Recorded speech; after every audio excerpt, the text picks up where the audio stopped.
1, 2, 3, 4, 5, 6, 7, 8, 9. What I use in the battle for my mind. Hit it hard like you suppose. Pulling the blows to the nose.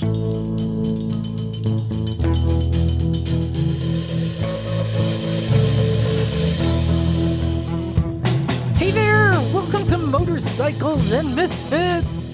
Coming to you from a recycle garage in sunny Santa Cruz, California. Hey everyone! This is Liza, and I am a proud Jeep owner, and will toot my horn tonight on the show. It's Jeep Talk with Liza. It just might be. Breaking away Jeep adventures. I like everyone in the room is looking at each other confused, by the way. That stung. But first, let's get to who is here, because everyone's a bit wound up. We had a good day, good week, lots to share, so let's get to it. Running the board, it's none other than Stumpy John. Holy crap, MotoGP was incredible today. You have to watch that race. It's race season, everybody. Who won? I'm not going to say. I'm not going to spoil it for everybody. Okay. Well, okay. All right. And someone who has now become officially a stunt misfit, because they've been on the show enough times. It's Steph. Hi. It's like Stunty Steph. Stunty Steph. I don't know. Stunty Steph. It's like Stumpy. Yeah, that's like Stunty. you go from being a guest to... You don't want the just kinda- nickname Stumpy. I'm just saying. Okay. We like Stunty there. I said Stunty. Oh, that's Or better. Stuntish. I wish I said that. Yeah, Steph's like, I'll take Stunty, the Misfits, I'll leave with you. Also on the Classy Girl couch tonight, it's Neil. Hey there, folks. You're- Got big shoes to fill. Yeah, you do. Yeah. Put the hat on.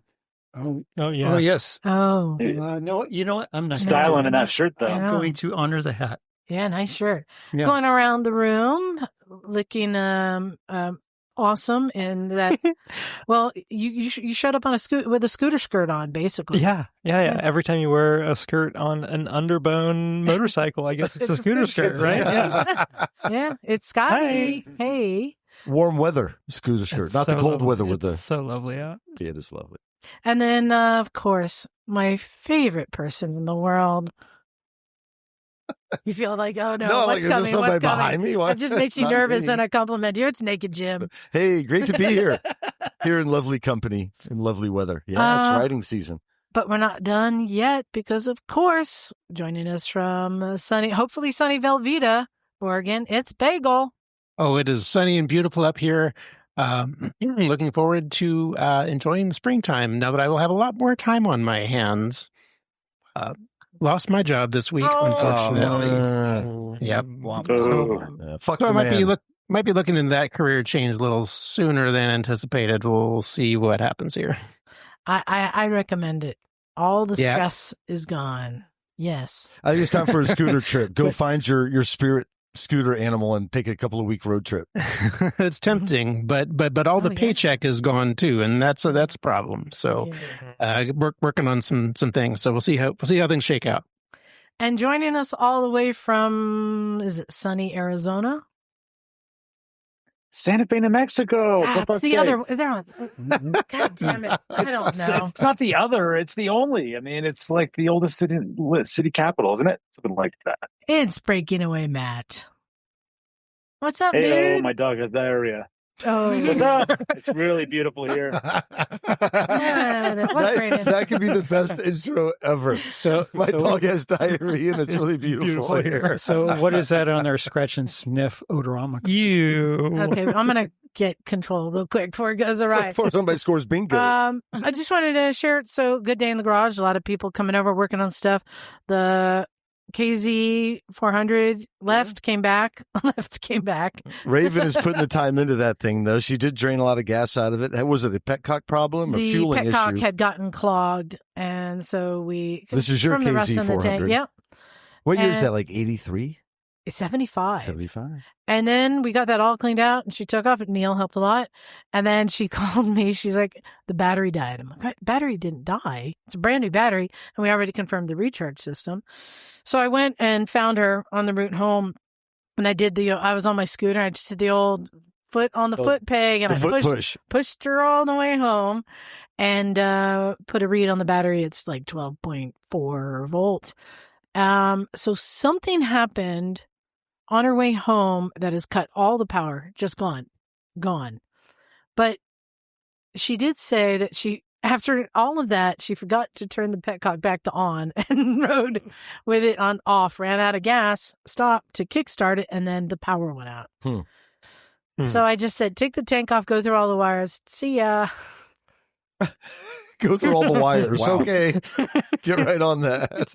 Yeah. So I have to follow up on that. But I'm hoping it's just most likely putting the tank off and on, that connection, like from the, all the wiring goes across underneath the tank. Something might have gotten rubbed or bent or dislodged. So we'll find out.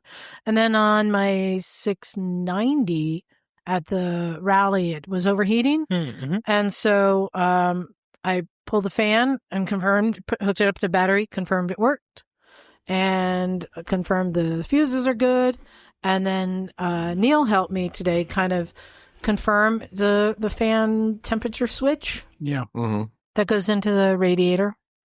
It seems to be faulty.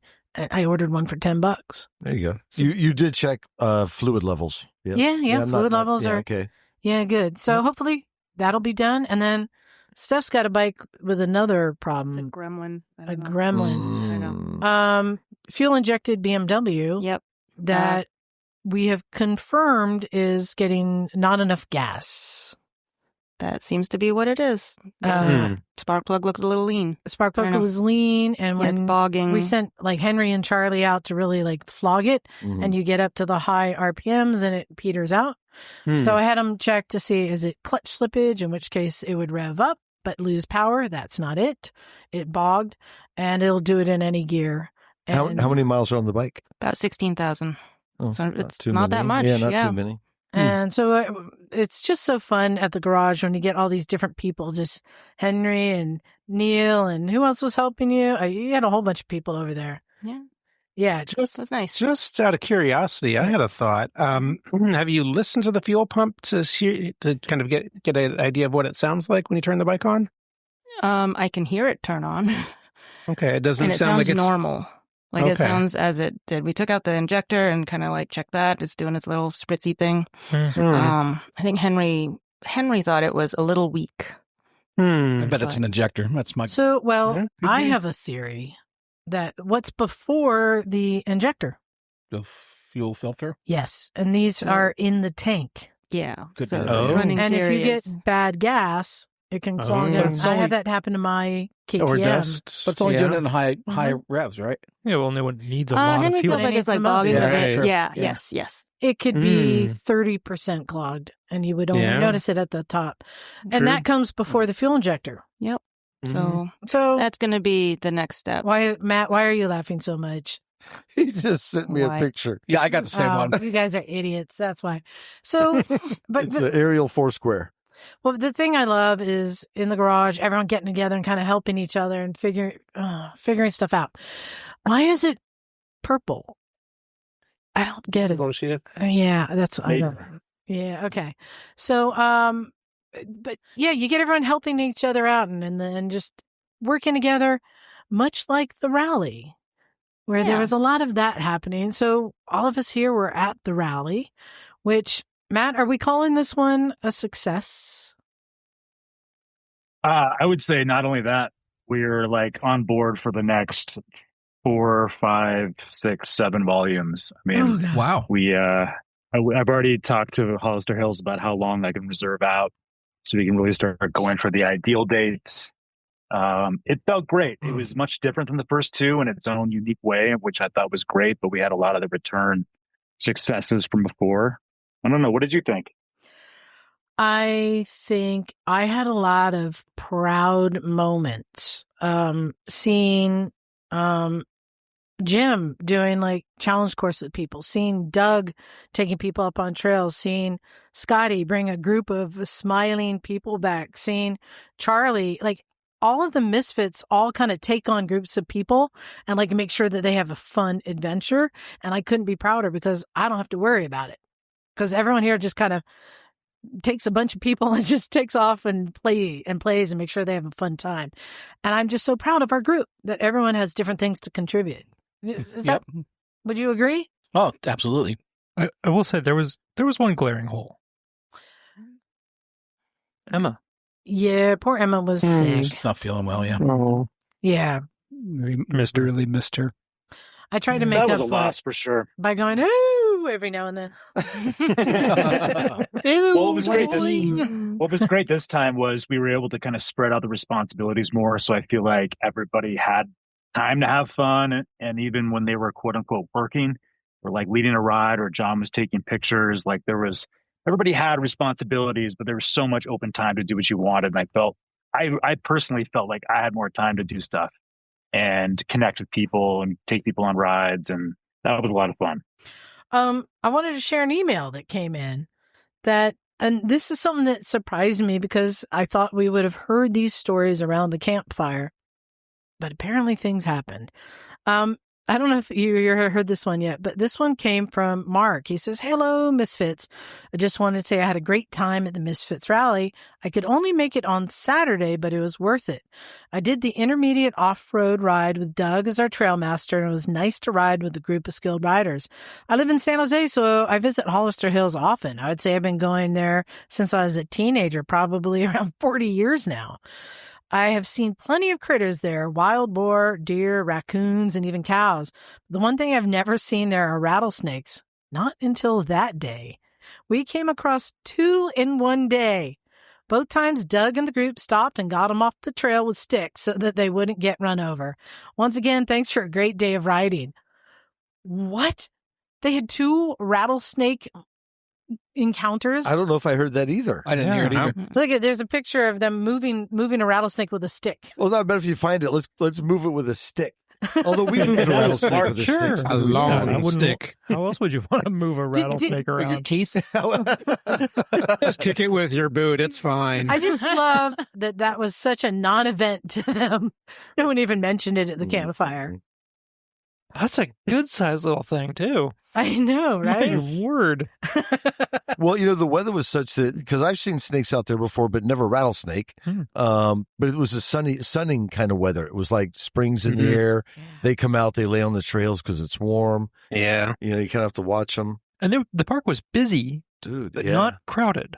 Like there were people around, outside of our group. There were lots of folks riding around, but it never really felt hectic. Well, that's cool. It's, anytime I think you see wildlife, it's a cool thing, like snakes or whatever, birds or tarantulas in Hollister sometimes. Man, I saw so much wildlife this last week. I'll have to tell you later. Yeah. It was cool. Well, especially if you were front on the trail. Well, lots of bunnies. Yeah. A lot of bunnies, a lot of quail. We saw a bald eagle on one of our rides during the fuck yeah. Jim. Yeah. So, you looked like you were like about to bless me. Like, no, I just remember come to Jesus moment. I had an animal encounter too. I don't know if you remember last year when I nearly ran over a peacock. I do remember. Did you succeed this year? That peacock had it coming. Hold on. And Jeremy was riding behind me, and that peacock was in the middle of the road. And as here I come leading the group, and it just took flight, and I had to duck under these giant tail feathers. Luckily, you're nimble like a ninja. This year, we're going down that same road, and I'm leading. I'm like, this is exactly where the motherfucker there it is. And this time, I got you. Instead, it kind of waddled to the side of the road. I forget who it was who was behind me, but they were laughing because they were riding with us last year. This time, I just flipped it off as I went by. And he was like, "Oh my God, it's the same peacock." Yeah, I think it was Kevin that was behind you. Yes, it was Kevin. Oh, that's funny. So that was my animal encounter. What? But that was fun. Right after that, there was this deer that was like running alongside. Trying to keep up with us. Oh, that happens like along the roadside, right? Yeah. And I'm just sometimes there's a fence. Yeah, exactly. So it's running along the fence, and is this deer going to jump in the road? Am I going to have an encounter of the deer kind? So let me ask you then, did you speed up a little, stay even, or fall back? I've backed off a little. All right. Yeah. Kept an eye on it? Kind of. Kept it at 2 o'clock keeping there. that side eye going and waiting for it to jump, and eventually it took off some different direction. But yeah, I didn't want to have a Doug moment. Matt, you were saying?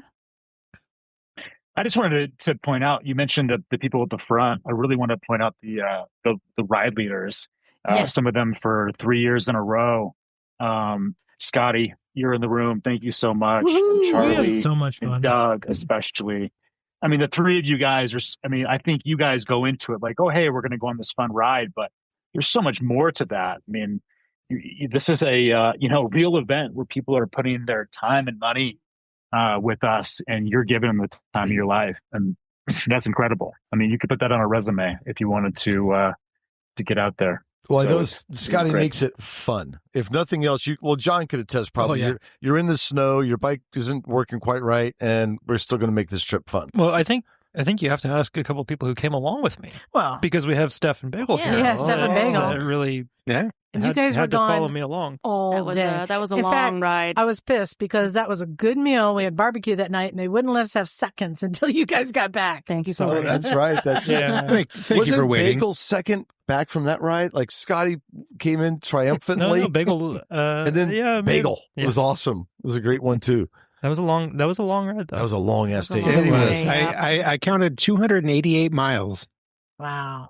So Yeah. Steph, how was the ride? It was a long ride. It was a beautiful ride. Oh, speaking, I almost, I had a deer moment too that it leapt out in front of me and it kind of panicked and clipped the fence in this little puff of deer fur that I rode through. And I'm like, great, go away. Yeah. Good job, dear. Good decision. So I second that, Matt. Scary, both Scottie and Charlie had great adventures. And Donovan from Big Sur Motorcycle Adventures, he took the group out on Saturday. So I went on. I was that free. ride with them. Oh yeah, was that a good ride? Yeah, it was fun. We split. They had several people peel off along the way, and so by the end of the ride, it was just 4 of us left. It was also a long ride. It was a long ride. Yeah, I think we left like 10-ish and got back around 3, something like that. Where'd you guys go?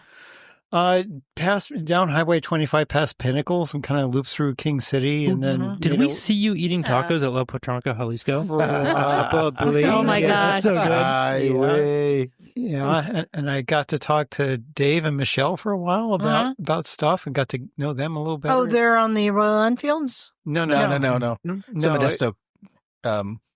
No, Dave. She's on the Rebel. Oh, right. Yes. She won the award. He's on the F900. Yes. So they came along, and I got to know them really well. She's the one I tried to kill on the the day before. we On the adventure ride. Inadvertent dirt adventure. She did that great. Yeah.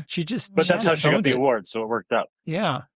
Yeah, and also, I mean, Jim, John, and Doug handling Hollister Hills, which there's a lot of trails. You guys all took people out, showed them different trails. Yep. Found out what they were up for, took them out. Everyone seemed to be really happy. I mean, the fact that he's been going there for 40 years and he loved having a group take him out. Jake loaned me his CRF 230 and I went out with Doug and, got my first taste of dirt bike riding in 25 years. Somebody's thinking about buying a dirt bike now, too. I am. Is that why I was They're on sale right now. They really are. Yeah. Every time I saw Neil, he was just walking around with a permagrin on his face. I'm like, what are you up to? Stoked. You just were happy all weekend. It was a weekend of happiness. It really was. Got to do a bunch of fun things and met a bunch of really nice people and got to know some other people even better. Just great energy all around. And it was. Yeah. Well, we spent a lot of time dirt biking in the park, which was it was a lot like, back to John's point. It was nice because there was always someone to ride with. You could always find a group, and people would wait and hang out because this, that, and the other thing. But it was nice just to do a ton of dirt biking for 3 days The straight, dirt was just so to practice and all that kind of stuff. But I'm curious about y'all's ride because Scottie knows that area so well, and it's like curating a fine I don't know, charcuterie board? I don't know. Could you say that? A dirt cuterie board or a dual sportery board. Yeah. But this area, San Benito, is so interesting. And you found these nooks and crannies where I didn't even know existed down there. We didn't get to talk about it, but we visited at least 4 counties. Oh my gosh. On that ride. Oh my God. So what? Santa Cruz, Monterey, San Benito, and Fresno or something? Fresno. Oh my gosh. Made it all Fresno. What's really funny about my that, God. Dude. It was beautiful though. The weather was gorgeous. It was puffy white clouds and then everything was the quiet roads. The quiet, twisty roads with all the potholes. I'm actually yes, that's my jam. Where you want to be. I'm into this. Yeah. So so I'm trying to picture roughly where y'all went. So San Benito County used to be a ranch town, orchard town. Still is where you were. Yeah, most of But this is all 2-lane blacktop. Well, this corner or chunk of the state is so easily forgotten. And so It is. and it's Literally. really up. It's not on the way to anywhere. You never go It's through. the middle. It's the middle. It's the weird, not quite middle part. Yeah. Right? Right. Is it part of the San Andreas fault? Yeah, Kind of, yeah. The San Which Andreas makes it Yeah, I think- interesting, through right? there. It's Didn't the- we just have lunch on the San Andreas Fault? We did, yeah. Yes. So that is the attraction, maybe. Yeah, it's the Temblor and Diablo ranges. Yeah. Yeah, Gotcha, Diablo. but there's a bunch of little one lane. Totally, they're made it more patches and potholes than they are of normal road. So And you usually know, dead squirrels, too. Like 50-50. Yeah, like that road to There were some Squirrels, cows. right? There's some 50-50 cows. squirrel pothole. Oh, I saw a real gruesome one with a rabbit that got run over, but one ear was sticking up. Oh, yeah, I saw that one too. Well, and Jim and Matt, you guys got to take off and do a little Tenere 700 ride. Yeah, Didn't y'all? we took the Teneres out. Where'd you guys go? Jim, go ahead.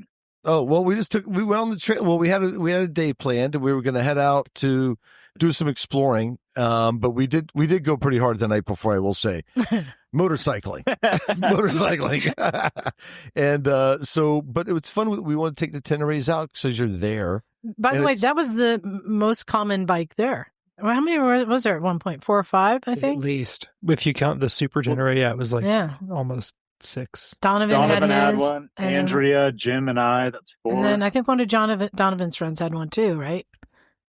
Yeah. Mhm. And if you count Charlie's, Mm-hmm. Yeah. So, No, that's a super tenor. I but know. Yeah. Yeah. So you So guys stayed in the Tenere. park? yeah. Well, so we had planned to go out later, but we want to do some warm up. So we went up and down the roads a little bit. And what are you laughing at? And then we just took it out on the like the beginner trails, right?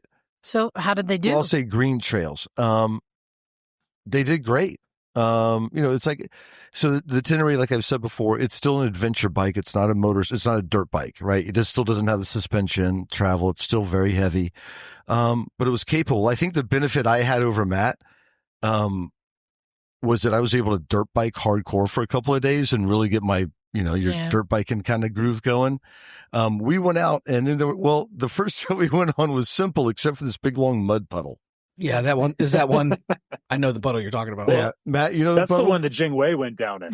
That's the one that Jing Wei went Oh, down. that's the that's epic quite the puddle. Janeway got swallowed. Yeah, they call it the his Jingwei entire skid. body, the entire bike was soaked. But I went through it we went through an hour later, so it was a little more dry. Yeah, not quite as sketchy. It was the same one. But Who was it? Bill.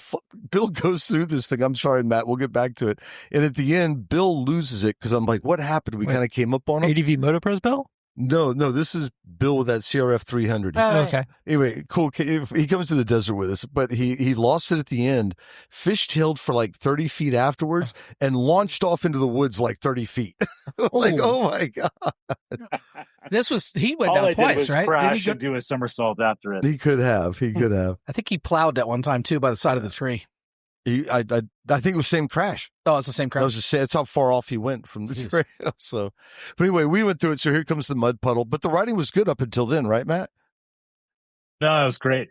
Beautiful. And I haven't had a lot of time to explore those trails over the first 2 years. So it was great. Yeah, but I would say like the green trails at Hollister, maybe other dirt parks, they're for a Tenere sized motorcycle, they were fine. It was fun. It was really like, you're not going as fast, obviously, and you're a little more kind of cautious, but it was a lot of fun. But yeah, we went through this mud puddle and I kind of burped through it and looked back and Matt was looking good till the very end.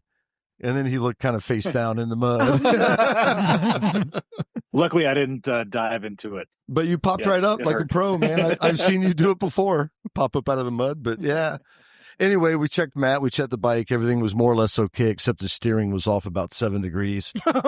And Matt, like a boss, rode it back to camp and we loosened stuff up. I saw, actually, was that John when you were beating the tire with the hammer? Or was Yeah. that a different bike? No, that was that bike. I think it was. Matt's It wasn't my Tenere. bike. I was I'll beating kill you so- if you're beating on my tire. I know, I was Anyway. doing the good thing. But anyway, we took Matt's bike back and kind of straightened everything, unloosened everything, straightened it back up, and it more or less went back into shape. But at that point, it was like 12:30, and we decided not to take a big long ride and go exploring out in the nether regions of San Benito County. And then Matt, I think you kicked it at camp for a bit, and I just kept going dirt biking. Yep. Well, I wanted to share on my Friday day ride. This is the same old one.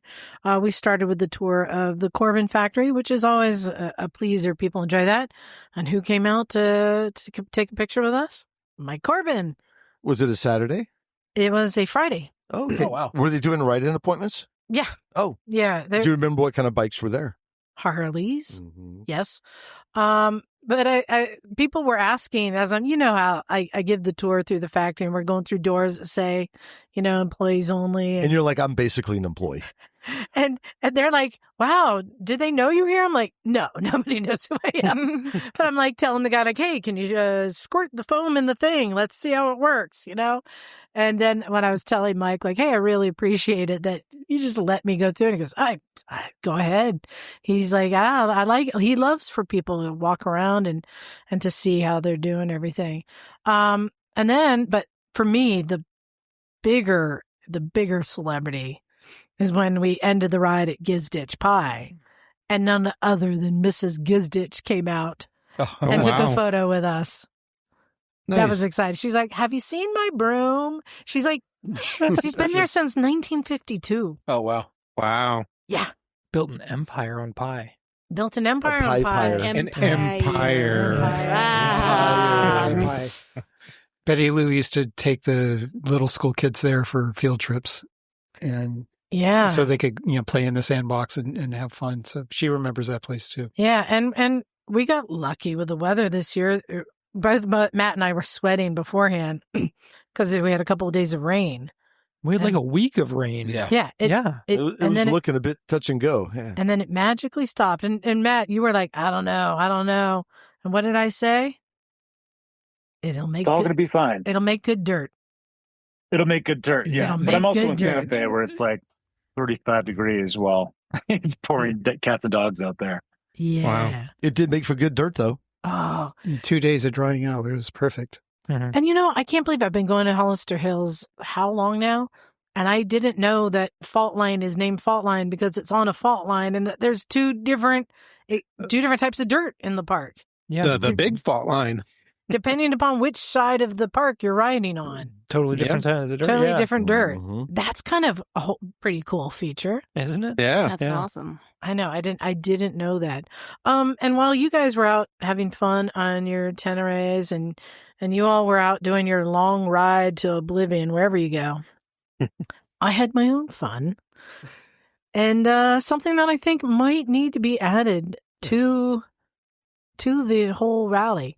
Is this rebuilding your your charging system? So unfortunately, the funny thing is I took my Jeep, my KTM 690, and the Amigo.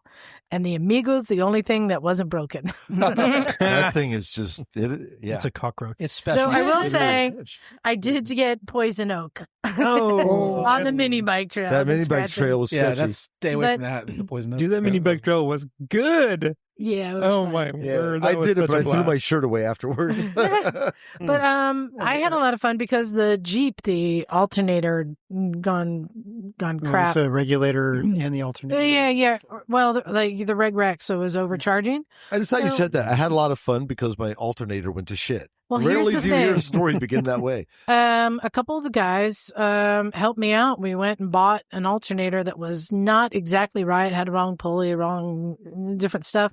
And we ended up on the picnic tables Saturday morning, dismantling completely the new one and the old one, swapping parts, building a Frankenstein one, putting it back in. It worked. And we were all like, this is so much fun. Like, it's fun fixing something. Do you remember Super who it fun. was? Because I suck with names. It was Big Mike. Michael, Mike. yeah, and Kevin. The guy who came the farthest, he was a plumber. Or Yeah, she- Mike came from HVAC. Washington. Yeah, Seattle Right. area. Yeah, he's the one that did it. Mike, Yeah. and that Yeah. other Kevin was dude. working on it too. But you guys literally had this thing apart in pieces and like Emma does with something. Oh, does this go like that? No, like this, like that. And I'm like, this is a charging system more like a 1986 Jeep or something like that. 90, but yes. And next thing you know, it's running. So kudos to them. It was like doing arts and It crafts was at pretty camp. rad. We Yeah, it were was all pretty working cool. together, and And it took all of us to kind of figure stuff out and rebuild it. And then I said, all right, let's go up to the Jeep trails. I've never been to the Jeep park. I haven't either. I really want to do that. Hollister Hills has a whole other park for 4x4s. Yeah, just like the motorcycle park, right? Mhm. With the whole trail system and obstacles and stuff built there. Yeah, so I was letting everyone else, and Dima, who had been our camp bitch for most of the time, was so helpful.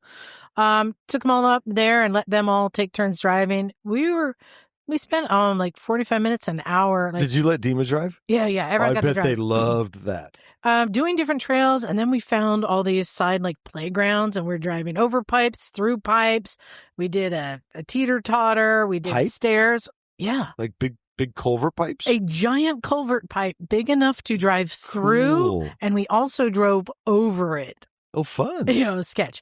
And water, giant ponds we're going through. Had so much fun. And we did that for about 45 minutes or an hour, and we're all like, it's Saturday. We haven't seen a single other person. What's up?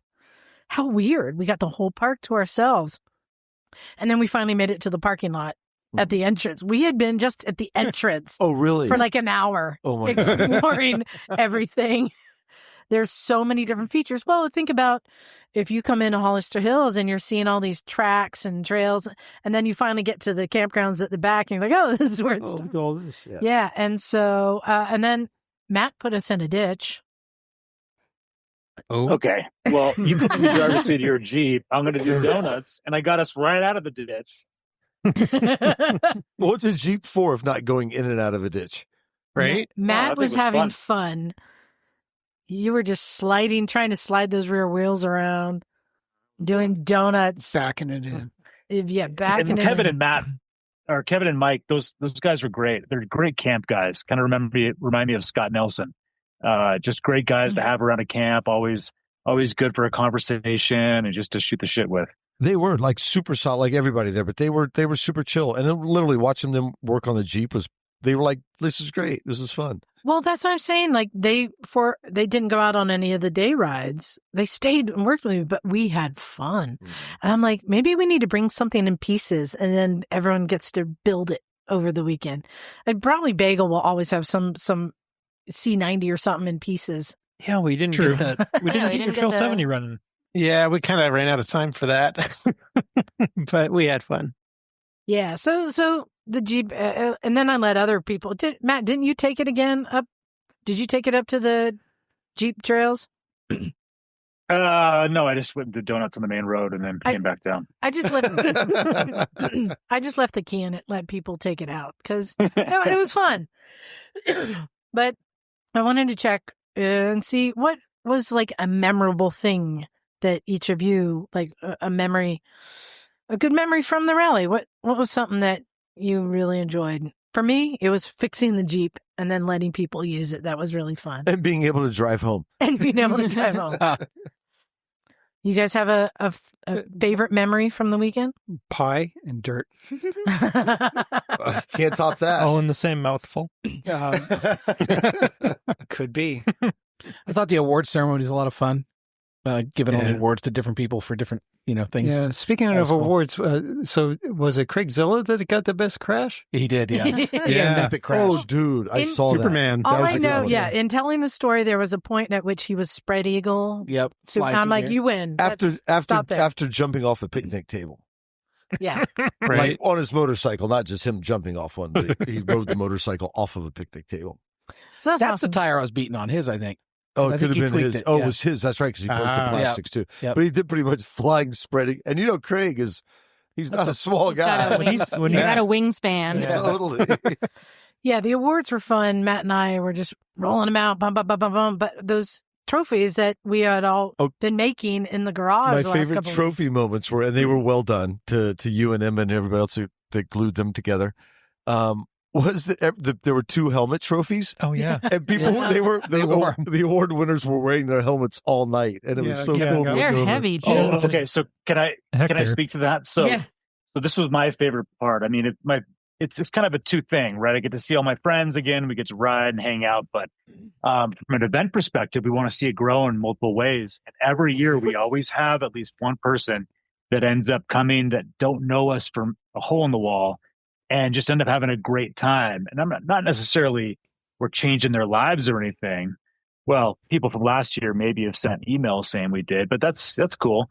But we're just showing them a good time. And so the newbie award, which will probably be the Jingwei award moving forward, every year, went to Dave, and he wore that 20-pound ridiculous helmet all night with a shitty grin on his face, and it was awesome because he didn't know us and had a great time, learned a lot, and overall just had a great time with the Misfits, became one himself. I remember Jingwei we were stopped on the trail and a bunch of bikes came by and we were looking and we're like, who are those people? And then Jingwei went by and he was covered, like plastered in mud. And we're like, oh, that was Jingwei. He was the most plastered in mud person I think I've ever seen, with a big smile. Yeah, I think I have it up on an Instagram photo, so listeners can go there. But got to give kudos to Matt and to Liza there were probably 3 or 4 that didn't know the podcast, didn't know anything about anything. They picked up a flyer at a motorcycle shop and came. So that was great to introduce them to us. Bob, he was fun. And I think Mark from San Jose too. Yeah. And who else has a favorite? We had a few Marks. Yeah. Well, I think the biggest takeaway for me is that this is all fun and games and we have a great time with it. And that Liza and I need a little help. And so we're expanding our 2 to maybe 3 or 4 in the planning process for next year. But we got a lot of things, really excited things coming up. As a ride leader, my like most memorable thing was just bringing everybody home safe. Yeah. Like, especially after a long ride and some folks are getting kind of tired and it's easy to start making mistakes. Right. And some of those roads are narrow and there's like a farm truck coming the other direction. And yeah, there are a few oncoming cars that was like a bit like, oh, I need to wake up. Yep. Yeah. Yep. I was just really glad to get everybody back safe, even if we were late for It was dinner. a beautiful ride. So like I think that was just my favorite, was just like going on group rides, and the weather is gorgeous and like people are fun and it's just beautiful riding. Did you see flowers? So many flowers. Yeah, nice. How many people were in your group? It wasn't small. 9. 9 is good. Yeah. That's healthy. Yeah, just nobody got hurt. Nothing broke. Nobody got injured. Although I will say my wrist is still sore from last I was weekend. going to say that. The Heinkel made it. The left wrist from your crazy shifting situation? No, the throttle hand. Because you were wide open for 6 hours. Wide open for the whole time. I think my tracker said 8 hours, 44 minutes. Yeah. Ooh, Wow. Yeah, I believe it. And then 1 lunch break. So that's a long time to be wide open throttle. Yeah. But you've also got that crazy shifting situation. Yeah, but that's not too bad. Okay. Yeah, that part that can be a problem if the cables aren't lubed up correctly, but mine was working pretty well. It's just the throttle I was on it so much that my whole hand was like overexerted. just to like level set, you were riding, what is it, a 250? 175. A 175 scooter. What year? Oh, yeah. How old is it? From 1965. I'm telling you, I watched y'all come in. Scottie comes in on your new bike, which is beautiful. and everybody else is on like a and then 600 here comes something. this fucking Hingle. You're like, they've been gone for 8 hours. And of course, Bagel comes in second. Oh, Bagel let us home pretty much, yeah.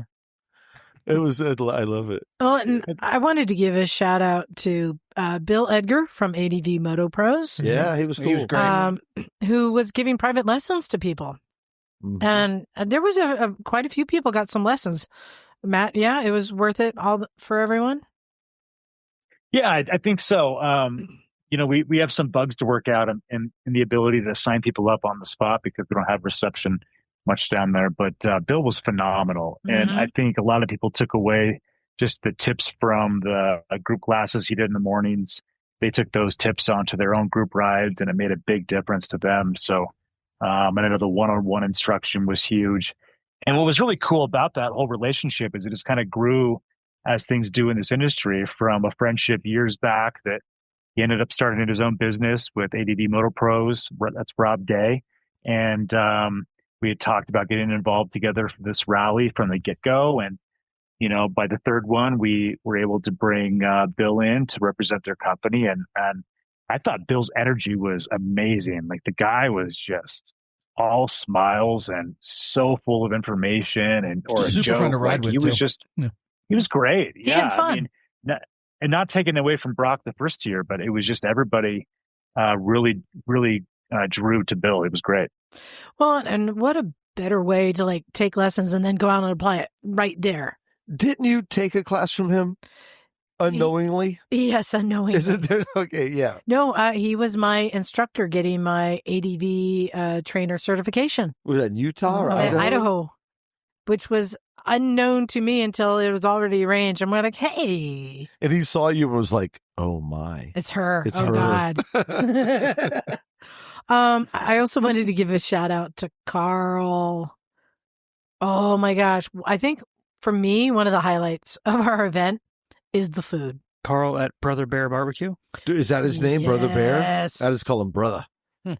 The fact that he shows up and builds a restaurant in our campground and then provides 3 meals a day, good meals. I mean, I kept saying, I just come here for the food. Mm-hmm. That's just such a huge plus. Matt, like the first year when like Emma's out there flipping burgers and we're trying to feed everyone, the fact that we've upped our game greatly by having somebody who's making good food too. Absolutely. Big shout out to Carl and Kim Fernandez, brotherbearbarbecue.com. You can see them almost weekly at the farmers market on Saturdays in Salinas. Mm-hmm.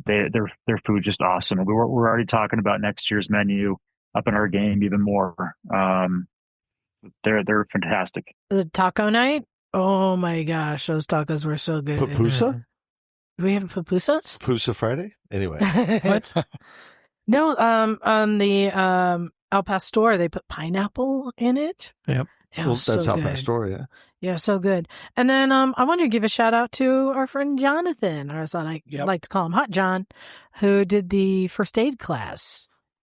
He gave a top tip on getting rescued at night in the desert, and I appreciated this. Oh, what was it? Well, we talked about signal mirrors in the day. They work good. Mm-hmm. Glow stick spinning at night. Right. AKA the buzzsaw. So if you have NVGs at night and someone's spinning a glow stick, you see it like forever, apparently. But if you have a laser at nighttime and you're in a pinch or a pickle, as it may be, is if you put up the laser at night, obviously like aircraft see that, but you do it in a circular pattern so it creates a cone that shows the aircraft where you're located. Oh, wow. How did I miss that top tip? That's a great idea. So it's a great idea. Yeah. A new use for your cat toy. There you go. Exactly. What can't it do? Yeah, and Jonathan has done the first aid class before. We've done it here at the garage. You come across a fallen rider. How do you deal with it? But then we asked him to add another one, which I think was very practical. You're out on the trail and you or someone gets hurt. How do you deal with it? Which I think is really practical. And honestly, yeah, I was asking the question because I didn't know the answer. If, say, Jim, you and I are out riding and you like knock yourself unconscious on a rock or something and we're up on a mountain, is it better to leave you behind to go get help or to try and like throw you over my tank and get you off the mountain? Honestly, what is the right thing to do?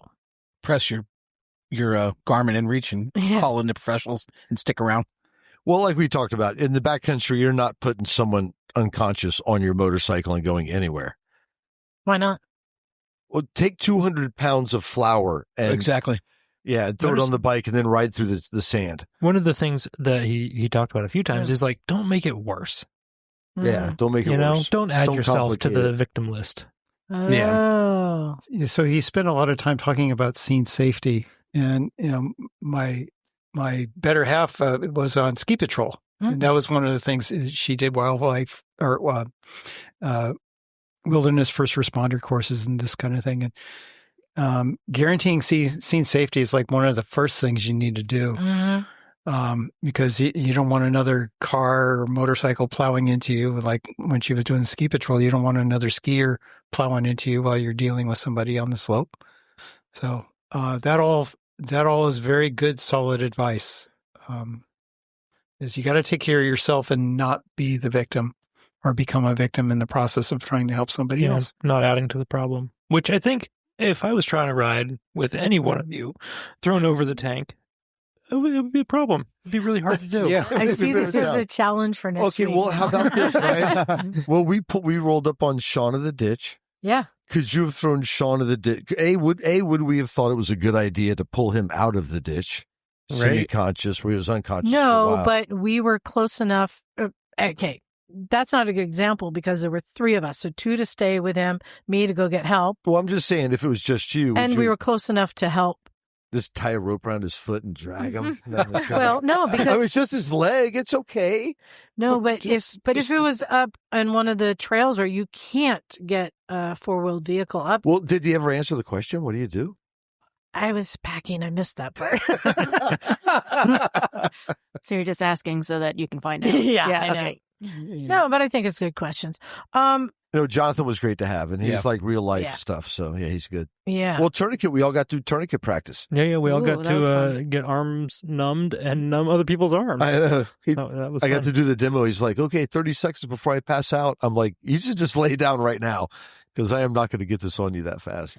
But fortunately, we had no injuries, no issues. Everyone got along really great, made new friends. Mm-hmm. There was just a lot of fun hanging hanging out by the campfire. I think Jason's the only one who really got in trouble. Ooh. What? Oh, tell. Well, because me and Megan was there with their brood. 10-week-old. Yeah, 10-week-old baby, and he went on the long ride, came back late. And she was like, all day ride? Well, don't forget the 10-week-old plus the other 2. Yeah. The 10-week-old's the easiest one out of the 3. Yeah. So it was a good time. Matt, you any other things you want to wrap up and share or thanks to? Oh no, just tacking onto that. We did no injuries. We did have one guy that had to leave early due to some other long-term injuries, but we're gonna make sure he gets back to next year's rally so he can do the whole thing. But I mean, we've had some amazing luck for our first 3 events, and you almost killed that child with your Jeep at one point. So that kind of puts an end to the discussion of should we open this for kids next year? Was that when you almost backed over Megan's kid? Yeah. Oh God. Are you going to open it to Jeeps next year too? Yeah, actually, John. Uh-oh. We are changing the name. Yeah. From the Misfits Rally to the Misfits Adventure Rally. So you are opening it up to Jeeps. That's adventure, isn't it? Well, Liza's announcing this right now without any prior discussion. So yeah. What about Can-Ams? Ooh, no, draw the line. Isn't a Jeep basically a quad? No. Yeah. It kind of says, I think this warrants discussion. It's an overgrown side-by-side. Matt, did you do a needless burnout in her Jeep? Yes. Then it's a fucking quad. Many rocks were scattered. Yeah, for no good reason. They Let the squid they flow can camp through up on the you. ridge.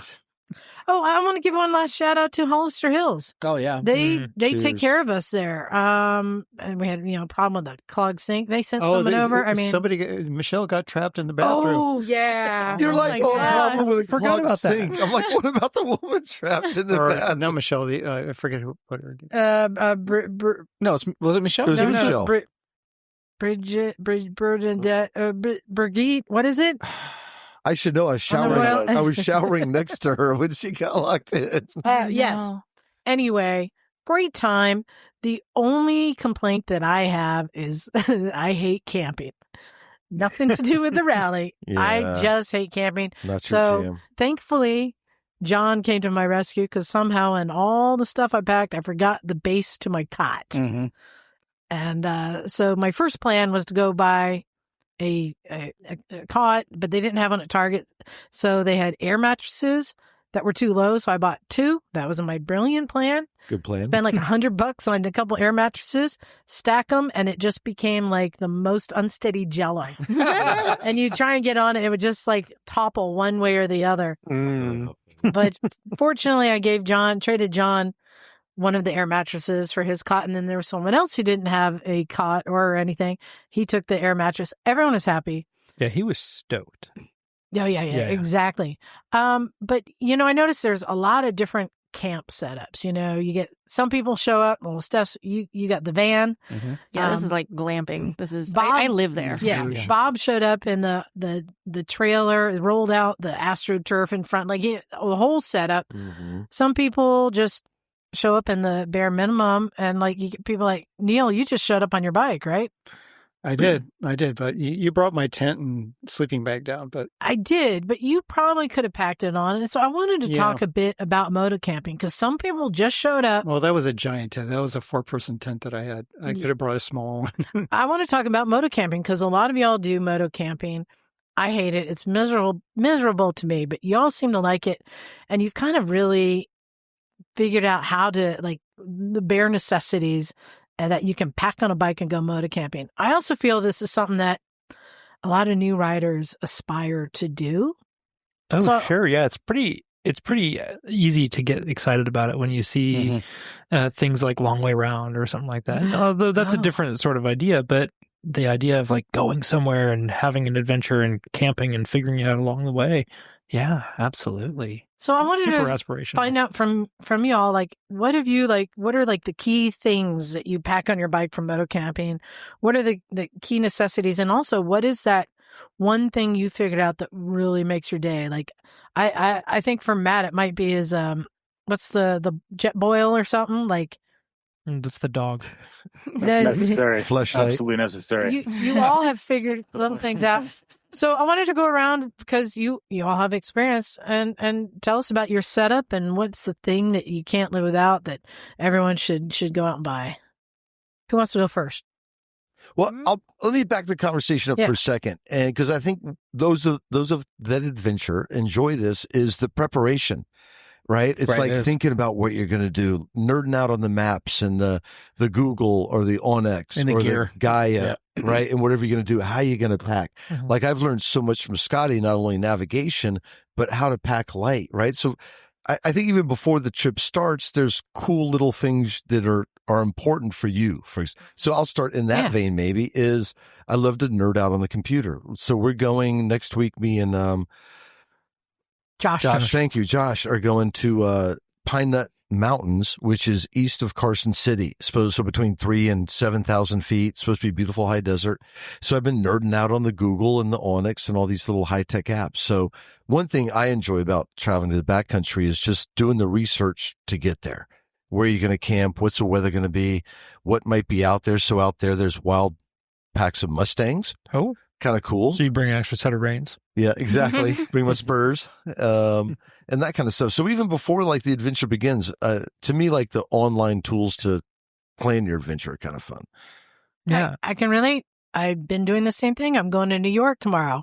So what's the weather going to be? What clothes do I wear? What Broadway shows am I going to see? What restaurants? It's same thing. I can tell you it's cold and snowy right now. Yeah, I know. Well, that's a good tip. Scottie, what do you got? Because you go with the bare necessity. And I'll back this up a little bit also because I don't know that the actual like name brand and make and model of my tent really matters to anybody, right? Everybody's going to go and do their own thing. This is joie de vivre. Right.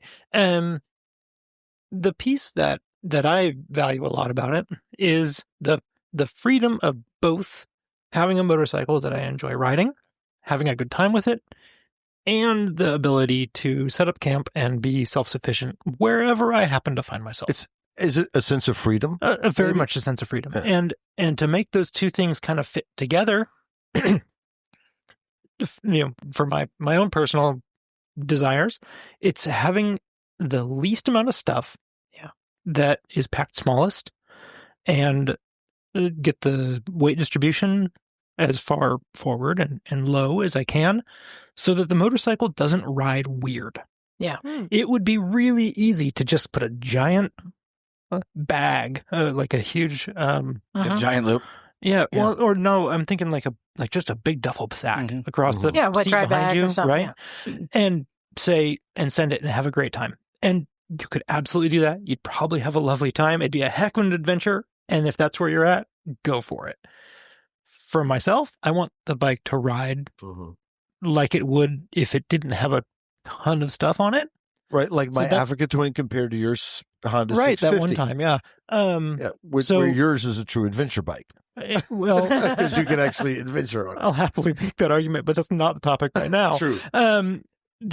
So for me, it's about helping the motorcycle work like I want it to, not like an overloaded. So don't overload it. Yeah, it makes a huge difference for me. Best advice. And then to get there, and actually the day after our adventure, after our rally, I went off and went backpacking for 4 days. Wow. And just got back. And it's all the same gear. So if you've ever thought about going backpacking, where you have to carry all your shit with you, it's the same gear list. Right. I just add tools, right? A flat repair kit. And that's pretty much it. What's your checklist? Sleeping bag, tent. Yeah, I think of it like a sleep system. Right. Food. Sleep system is like my tent, my sleeping pad, my sleeping bag, my pillow, whatever I'm bringing with me for a sleep system. And then it's my all the things that are on my body. So, right? So your layers and your protective gear. Yeah. So all of the things I'm going to want to wear for my not just my protective gear, but like layers, like you said, right? Yeah. So if it's raining out or whatever, and then food, and that's pretty much it. And then there's the maintenance and repair things, and I think of maintenance and repair in two categories. There's maintenance repair for the motorcycle and maintenance repair for my body. So toiletries, wound care, first aid kit, that kind of thing, toothbrush. And I try to be pretty minimal. Do you have like a camping chair? Yeah, so one of the things that I've always brought with me motorcycling that I don't usually take backpacking is a second pair of shoes. Because hiking boots, they kind of suck at the end of the day, but you can get them on, you can go to the bathroom, you can walk around camp. Putting on your big dirt bike, motocross boots to walk through the campground, it's just a pain in the butt, and you don't want to do it, and bring just a pair of flip-flops makes a huge difference. I've gone back and forth on the chair. I don't find them that useful. I spent most of the day sitting down or standing up and like riding a motorcycle. I'll sit on the ground. I brought one to the rally. It was nice to be able to hang out and embrace my inner reptile for a bit. Yeah. Absolutely. Yeah. Well, where you can save a lot of weight is in the tent, obviously, right? And we were camping in Alabama Hills, all through the Southern Sierras on that trip. And you got that nice little bivouac kind of tent set up. But it's cozy, but very functional. Yeah, I've gone a few different ways with that. I've really, and the bivy sack, or a bivouac sack, is highly controversial. A lot of people don't like them because it is not really a tent. It is a waterproof sleeping bag cover, and they can get pretty hot and sweaty, and they're not really comfortable. There's nowhere to go if it's raining. Like, you're kind of fucked. So are you back to rolling up in a piece of plastic, or? Well, so if you're looking for like a small one-person tent, look for small one-person backpacking tents, and find whatever one. Go to REI and check out their used gear stuff. Sometimes you can find some good deals on that. I think I'm on a similar page because I got by with a solo tent, no chair, and like a sleeping arrangement, and that was kind of it. Pillow, mat, sleeping bag. A liner is nice. Liner. Yeah, silk Definitely liner for a sleeping bag. Yes, definitely. I'm a little different. There's a few things I want. There's a few things I want. I do want a chair. It's just no fun sitting around a campfire out on the ground. I'm a bigger guy, so I want to sleep well. So I bring a backpacking a cot. So it folds up really small. It gets me off the ground about 3 or 4 inches. It's kind of perfect. And then I bring a 2-person REI tent just so I can have my gear in there if it's raining. I can put my boots and the other stuff. I don't want to get raining inside, so there's a little extra room. So I'd rather sacrifice a little bit of like minimal stuff for a few things that bring creature comfort. And I got to have coffee. So coffee. If without coffee, no way around it. Yeah, no way around it. But that means also a way to boil water. Yeah, I bring a jet boil and yeah. Yeah, and there's a lot that can be done if you. I get real ambitious and want to go on a lot of trips, and it's really hard often to find somebody to go with me, or to convince somebody else that my idea of let's go sleep in a ditch for a week and be miserable and ride 13 hours a day is a good idea, right? So I end up doing a lot of these things alone. But the most valuable thing that I've ever been able to bring with me on a trip is a friend. a companion. Yeah. Somebody to go with. So much more fun, too. Because it's so much more fun if you can share it with somebody else. Even if you end up getting tattoos instead of camping. It's still a great time. That's still a trip. It is, yeah. It's still a great time. If only you were more tolerable. Wait, is this why I ride alone so much? Yeah. Oh, God. We didn't want to tell you. Well, for me, the most important thing to bring is a credit card to pay for that Motel 6, preferably with free HBO, and also for the whatever restaurant I go to get my food to bring it back. There's one in God Louisville. forbid I have to boil anything There was a over fun fire. word for it. I'm trying to remember. There was a fun catchphrase for that, like a credit card camper or something.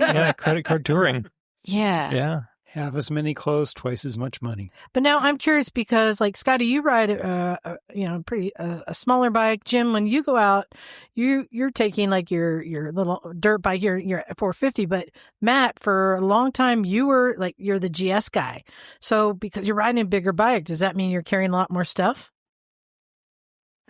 Yeah, and even on the Tenere, it's not quite as much as the GS, but you're still taking a lot. And also, I'm doing trips with Breaking Away where I'm taking guys out that haven't done much and they don't want to relinquish a lot of those creature comforts. So we spent a good amount of time planning what type of gear to get. And I love being able to go out super lean like Scottie does, but I'm also like John where sleep means so much to me. And so, really investing in like the thick insulated pad with a good backpacking tent and knowing what the degrees mean on a sleeping bag, what those ratings are. I mean, I could go on and on and on, but just to kind of list a few things that really mean a lot to me, that, I'm always looking at like Jim, there's a lot of prep with the apps and the online, but I bring paper maps. I research those paper maps so that when in doubt, those things go down, you have those maps to rely on. And also, I mean, how many people under the age of 40 have much experience with paper maps ever? Right. So it's kind of like a lost art. A long fork, like go to REI and spend $25 on that nice long fork. Because you're going to eat out of those bags, those oil in a bag. That's true. I'm telling you, man. Just go to the Asian market. Yeah, right. Yeah. Get a Korean spoon. On our trips, It's the same thing. we're out in the middle of Exactly. nowhere for days on end. But a good bottle of whiskey, some sweets, Yes, priorities. Don't take too many clothes. People overpack so much, and that's the number one thing they take too much of. You don't need to smell good for anybody. Just bring like one extra set if you need to. And for the love of God, stay out of campgrounds. Like they're there for other people. We're on bikes. Let's go out in the middle of nowhere. Let's dig holes to poop in. Let's get busy, people. Oh, cat shovel. Cat hole shovel. Yeah. What do you Forget that. What do you guys do? Do you do fires?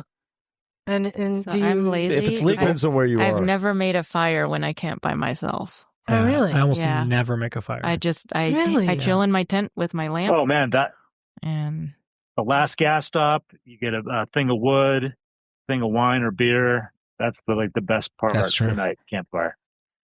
And what do you use for a fire starter?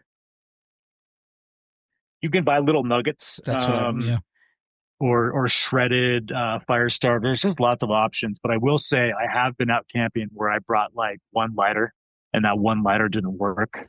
So bring redundancies. Yep. So one thing that I've, sometimes when it gets really hot, I end up getting cramps in my feet and my legs. So having some electrolyte to add to the water, Yeah. is really helpful for me. Anytime I ride, I pop a little Noon's electrolyte into the Camelback. Nuns or Vitalite is another one. That's Electrolytes are good. Or if you stop at pickle juice is great. juice. My favorite is if you stop at a convenience store that happens to be really well stocked, they might have Pedialyte.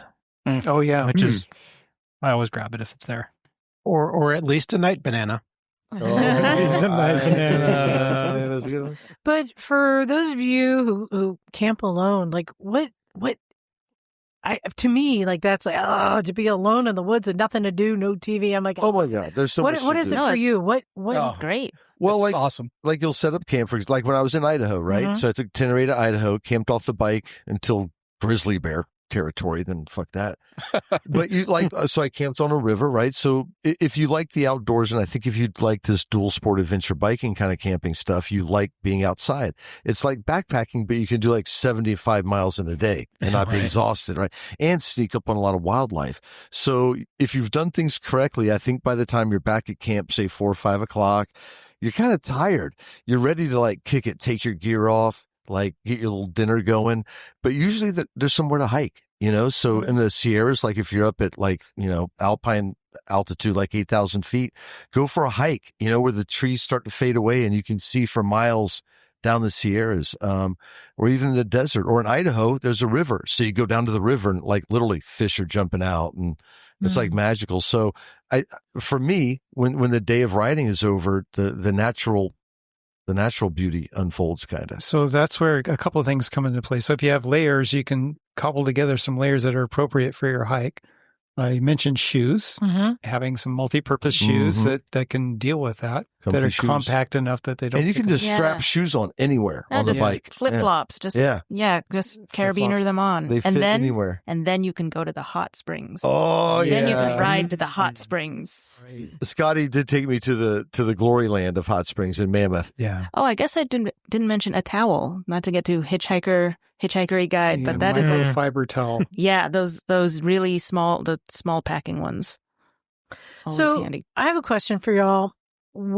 How does the bike come into use in moto camping? For instance, I can think of 2 things right away where it might come handy. One, you can siphon some gas to help start the fire, right? I've siphoned gas out of my bike into my van to get home. Yeah.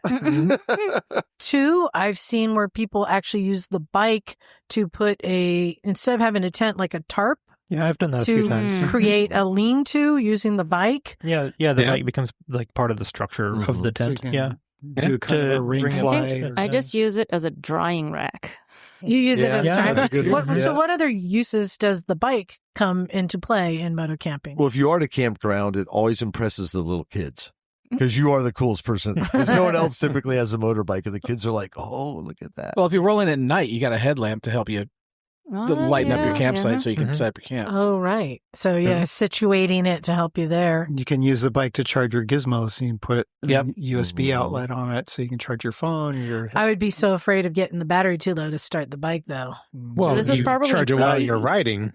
This is probably not recommended, but in bear country, I've used it as like my bear canister. Oh, yeah. Like to make noise. No, I had a Vespa, so it has that underseat storage. And that's where I put all. Canister. Yeah, and then parked it away from me. And then raised it into a tree. That's what I tried. No, it didn't work very well.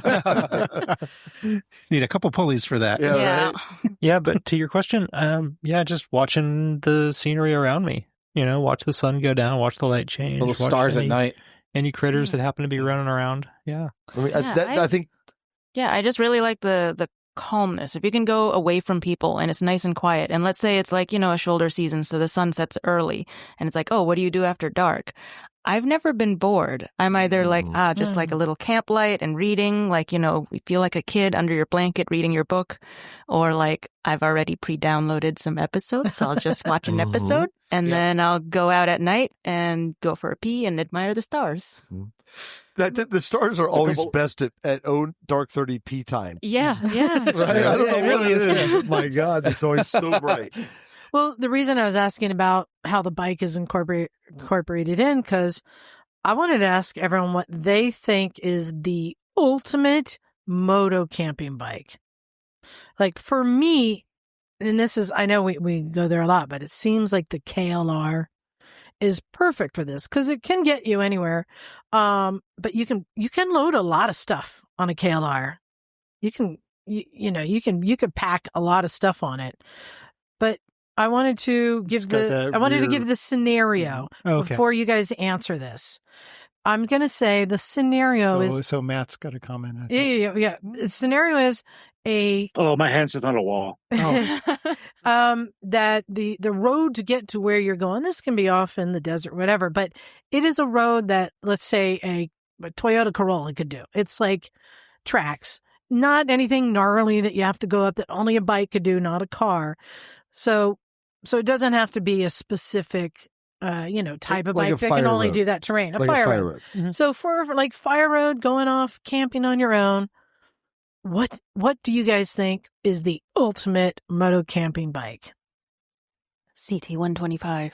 Oh, really? Yes, because it's small and it's a little tractor and it comes with all this racks and tie down points. You just like throw everything on the back. I like it. And it's quiet. It's small. You tuck it away and you can just like find a little hidey hole and pitch your tent. Yeah, that's a great answer. I would say there's no wrong answer.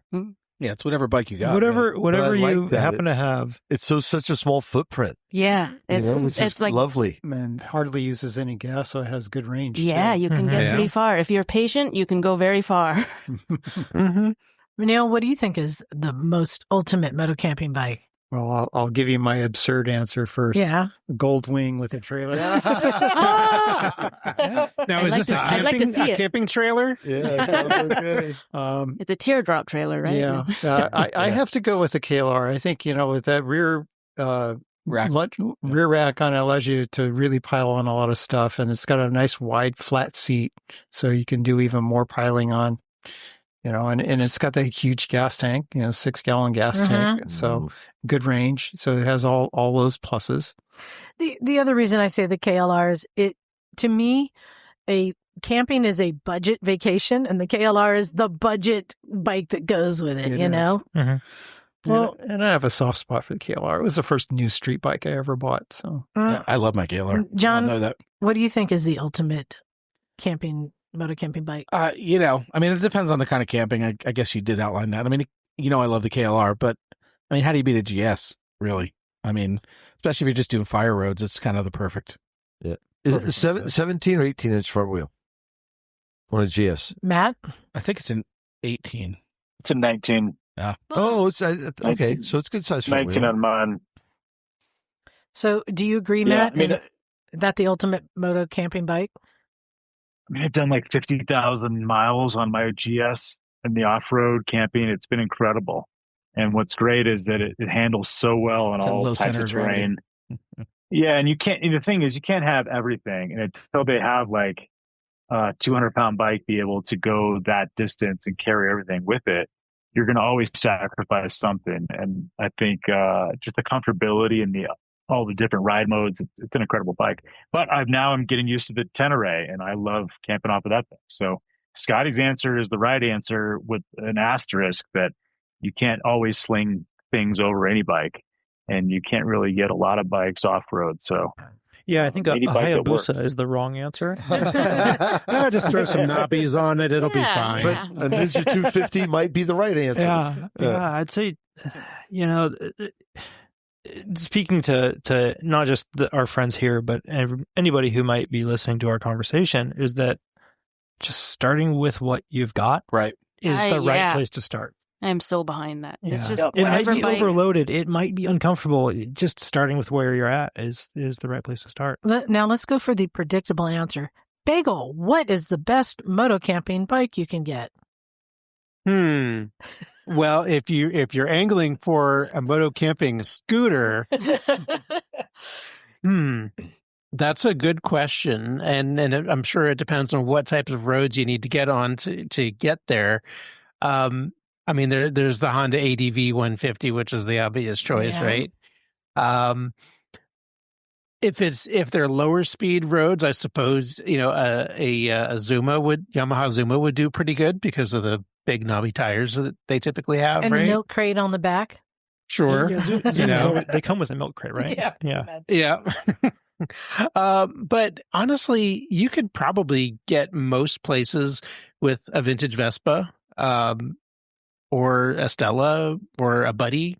They're small, nimble bikes. They do have small wheels, so they couldn't take the biggest ruts, but they might be able to maneuver them around them and That's when you just pick it up and just move it over it. Exactly. I would say, based on our experience at AMA Vintage Days, scooters can pretty much rally anything off-road we do on the bigger bikes. A lot of them come with a bunch of storage anyway under the seat. You just mash all your things under the seat and put it in the footwell, and it keeps your center of gravity low. So I feel plus with the wheel size being small, you can bring a spare. or two. Yeah, Possibly, yeah. Or at least a tube. Are you There's, are you very guys small all saying tubes. the ultimate moto camping bike is a Vespa? It's a P200. It's a It could P200. be. P200 is a great Could be. camping bike. Done many camps on Yeah, that. definitely. And it will take some rough roads too. Like if it's Oh, just yeah. a fire road or a logging road, I've taken a P200 on that. I've taken a small frame on that. It's ridiculous, but Well, I'd be curious too that like the comparison between Scottie's Honda 650 and your new bike because very similar but very different. And after we did that trip to the Southern Sierras and up 395, that whole awesome trip, I was convinced the Honda 650L is the ultimate adventure bike. New bike being the Husky 701? Yes. So, like, how would you compare those two if you were going to camp off those two for a few days? I think the biggest difference between those two, and my experience with the 701 Enduro is still pretty limited. I haven't had it that long. Is that the 701 Enduro is 30 years newer. Yeah. Right? It's 30 years newer in geometry and expectation of what you would expect a large dirt bike to do. So it's very different. The 650L was a lot cruisier, but I would hesitate to say that the 650L is a great, hey, you should go get this bike because it's a great moto camping bike because it's really tall. And the KLR addresses that. Yeah. And I can't take that away from the KLR that it is a much more approachable bike for a lot of folks. It might not be a desert crossing, like 70 miles an hour down a dirt road. It's a tractor. Yeah. But it's probably a better bike for most folks. Well, like, what do you think about camping off the 701? I'm excited to do it. Yeah. Like, how do you think it'll differ from the Honda? Not significantly. Okay. Yeah. No, I expect them to be pretty. Better suspension. Yeah. Better ride. Yeah. Yeah. Well, the 650L was pretty plush. Yeah. Right. I got to sit down and cruise a lot on that. And so, Boy, you rode it all the way to Vegas and back. I hope so. Yeah, it was fairly plush, but the 701 Enduro is definitely faster on the highway. All right. So we can agree it's either a KLR or a P200E. Or actually, Liza, I just thought of another bike that would make a great camping. He's going to say Trail 70. He's going to say Trail 70. It's the three-wheel thing. Well, that wouldn't be bad if it's small trails. No, definitely not. You're not saying a tuk-tuk. But the Lambretta Club USA for its national rally this summer, which is happening in Eugene, Oregon, by the way, they are raffling off a vintage Lambretta that is going to be painted in U.S. Forest Service colors, like vintage, that sort of like pale green color, with 2 sets of tires, road tires and knobbies for the forest roads. So they would be perfectly set up to take up in the dirt and go have some fun with it. So you're saying that specific bike? A vintage Lambretta. Specific bike. Wait, yes, a vintage Lambretta with, I think it's a Series 3, probably LI 150. And, it's a very, simple, straightforward bike, but it would be set up for the dirt. There you go. Well, and Matt, you've got some more trips coming up this year. Are you doing group camping trips? Yes, I'm actually doing a mix of a lot of trips. Ooh, what do you have coming up? Some dark sky trip where we're going to do a mixture of camping and staying at bed and breakfast and little small hotels around New Mexico. Sounds fancy. Capturing all the darkest sky areas for beautiful stargazing and night photography. That's cool. And then beyond that, just some normal weekend campouts with some small groups. So pretty exciting. Where do people find out more about that? BreakingAwayAdventures.com, which is also the same landing spot if you go to misfitsrally.org. Yeah. We're going to, Dima, who was our volunteer for the second year this year, was phenomenal. They did a great job. They're going to help out with trying to grow some of that digital side of things. So more Misfits working on Misfit things, which are great. Sweet. Nice. Well, are we talking trips?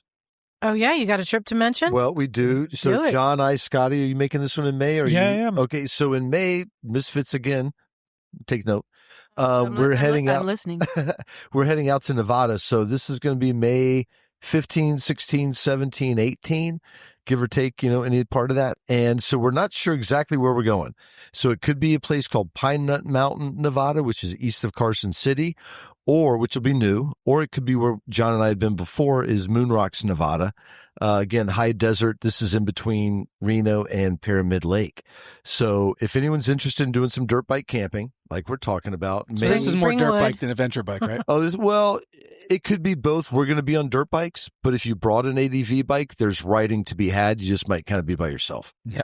And if anyone's in the short term, me and Josh are going dirt biking in Pine Up Mountains, Nevada, this Wednesday, Thursday, Friday, Saturday, Sunday. So is this moto camping or is this truck trailer and then unload the bike there? Base camp. Most of us will be, so I'm going to throw my 450 in the truck, drive out there because it's a bit of a poke, about 4 or 5 hours, and then find a place to camp on BLM land, and then, unload the bike, put the tent in the truck, and then just kind of do day trips from our little home base campsite. What's your motto? Bring wood. Be cool, be cool, be kind, bring firewood. Yeah, but it's going to be chilly. The weather's going to drop, so I think it'll be in the high 30s at night and high 50s, low 60s during the day. But it should be beautiful. So yeah, either next week if you're not busy, come have some fun with us, or middle of May. Got a good Misfit trip heading out to the desert and have a good time. More the merrier. If you email us at motorcyclesandmisfits@gmail.com, I'll forward it to you and you can hook up. Sounds good. I wanted to share real quick. I have a DMV story from this week. Oh, those are the best. DMV, bless their little hearts, as they say. They're so great that Primus wrote a song about them. So, yes, Sorry. they did. The branch is shaking behind you, Jim. I'm like some animals. I was going to get attacked by a possum. I know. So, the KZ400. Oh, I was going to say, don't tell me this is about Raven's bike. This is the KZ400 that we pulled out of the back of the garage and been fixing it up for Raven a ride. Last registered, I don't know, it had no plate, but the title was from Wisconsin in 1983. Okay. What's the problem? Well, no problem so far, and it was signed by the person whose name was on it, but it isn't in the system. So we took it to the DMV, put it on the trailer, made sure like we had, all the lights working, everything for the inspection. And of course, they send you around to the back to be inspected. Is this our little Capitola DMV here? Capitola DMV.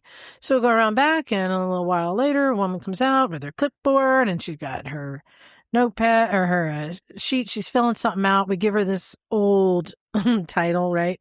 And she's asking questions like, where's the VIN number? And I'm pointing at the neck and I'm pointing at the engine. Strangely, the number on the neck plate was not anywhere on the title, which it should be, but the number stamped on the engine was on the title. It's kind of backwards. And that is not uncommon for back in the day when they were titling vehicles, I'm like, especially motorcycles. Wisconsin, 70s and 80s, like who knows what they were doing. So she documents it.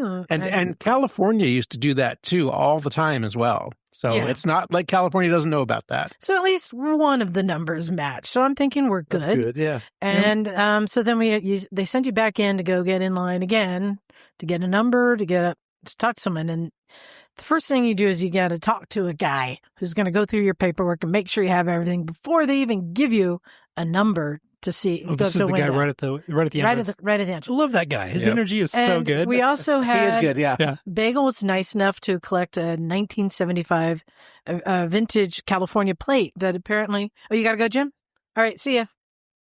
Oh, go. You're good. If you get a plate, that's the year of manufacture of the vehicle. And he was even nice enough to provide me the paperwork you fill out for it. Good job. So it all worked. So we're thinking like, we've got everything we need. We get up to the guy and he goes, okay, all right. Okay, now you need to go to the CHP and get it inspected. And we're like, well, hold on. She just did it out back. She just confirmed. It's not the same. No, you need to go to the CHP and get it inspected. What is it the CHP can do that she didn't do back there when she just saw it? Their official signature. Their official, right. And I'm like, well, I've had to do that when it was like a new construction chopper or something that didn't exist you're introducing to the world. But I said, this is a completely stock bike. And they tried doing it to me on a CB750 that I had chopped up and ratted out. But I'm like, no, this is a stock bike. And they're like, no, you got to go to the CHP. We're like, crap. So normally you have to make an appointment, and it can be weeks to months to get into the CHP. And so I said, you know what? Let's play dumb. Let's just drive there. Since we've got it on the trailer, let's just drive there. See what happens. So we drive down to the CHP, and Raven goes in, and she comes back out. She goes, there's only one guy in the CHP department who can inspect, and he's on vacation for 3 weeks. Oh, this is our CHP down in Aptos. Yeah, in Aptos. So I'm like, I'm undeterred. I'm like, we have more. There's one in Salinas. Let's call him. I'm like, we've got it on the trailer. We're going to get this done. We call Salinas, and he's like, yeah, I'm the guy who does it, but I'm booked up. You can make an appointment next week or the week after. He's like 2 weeks out or something. We're like, crap. So we decide, bail on that. Let's just call back our local CHP and make that appointment in 3 weeks. And we call, and they're like, okay, yeah, we'll make an appointment for you. We're looking at dates. And they're like, okay, do you have your referral number? And she's got the paperwork, and she's like, referral number? Yeah, you should have a paperwork for the referral to the CHP. She's like, no, we don't have anything. Referral number, I don't see that. And they're like, well, is the box checked on your form that says must be inspected? And she's like, no, I see the box. It's not checked. And they're like, well, then why are you calling us? Ooh. Well, because they said that we need to come to you. Like, well, then you need to have a referral number. And this is what I hate when you get into that bureaucratic stuck between two departments, each telling you they need something that you don't have. Right hand, left hand. So Raven was like, well, let's just give up. I'm like, no. No way. No, we're going back to the DMV. And so we go back to the DMV, and the guy is on lunch break. Oh. It's a new guy. So she walks in, shows him when you don't like the first answer you get, talk to someone else. So this guy looks at all the paperwork and hands her a ticket. And I was outside parking. She's like, I got a ticket. Nice. Oh my God, we're going to see somebody. So we're waiting. And then the guy comes back from lunch and sits down at his little window. And we're like, oh, I hope we don't get him. It's like playing like lottery or something where they're pulling numbers and we're hoping it's not his window. And they finally called her number, and it was the window next to his. So we're going over there all kind of like looking the other way, you know. Just playing dumb, hand her all the paperwork. And she's like, she's typing things in. She goes, okay, that'll be $232. And we're like, okay. Oh, that's the best time you love getting a bill. You're like, yes, the fucking money, we're in. And like hands us stuff, and we're just looking at each other like, what? How is it that we went from one guy who said he absolutely cannot process unless we get this thing, and then this other person just does it? Bureaucracy. Just, yeah. I had a really similar experience with that little Honda Passport I was riding around today. It is that, like, going to the DMV, and they're like, oh, you need these things, and you can go back the next day, and they're like, oh, yeah, cool. It's $180. Yeah. Part of the dance. Yeah, and they processed that license plate and gave us a new, everything. Just walked out the door. We were like, what? I put numbers on a dirt bike one time because it was the ticket I got at the DMV, and I successfully got my sketchy title thing through. So yeah, bike was 711 after that because that was my DMV number. So I just wanted to share, I think a lot of us have DMV stories of getting two different, what do you call it, output situation by going to different people. Don't give up. Don't give up. I'm doing it again this week on my old Honda. Are you? Yeah. Title roulette. Yeah, the old Honda Scrambler. I'm trying to get it licensed this week. We'll see how it goes. Well, good luck. Have you ever tried Liza's, like, slide some taco money in there? Like, put a $5 inside the old title? And that's a felony. I don't know how that got in there. Just don't get window number 7. Yes, I've been to that one before. The counter is stained with tears. We just have a few emails to read tonight. This one, let's see. This one, okay. You know what? This one is I think only Emma can answer it, but why not? Let's see. The brain trust together might be able to come up with something. This one is from Maurice, or I'm going to say Morris, because he's from Switzerland. He says, I have 2 questions he wants to ask Miss Emma. About 8 years ago, after successfully restoring 2 Yamaha 500 thumpers, he had a weak moment and bought a Yamaha XJ650 Turbo. This would be the competitor to the CX500 Turbo that I had. He says, it was the infamous ran when parked kind of deal. I took it apart at a friend's garage, somewhat ignored it for too long, got married, bought a house, and became a father, as one does.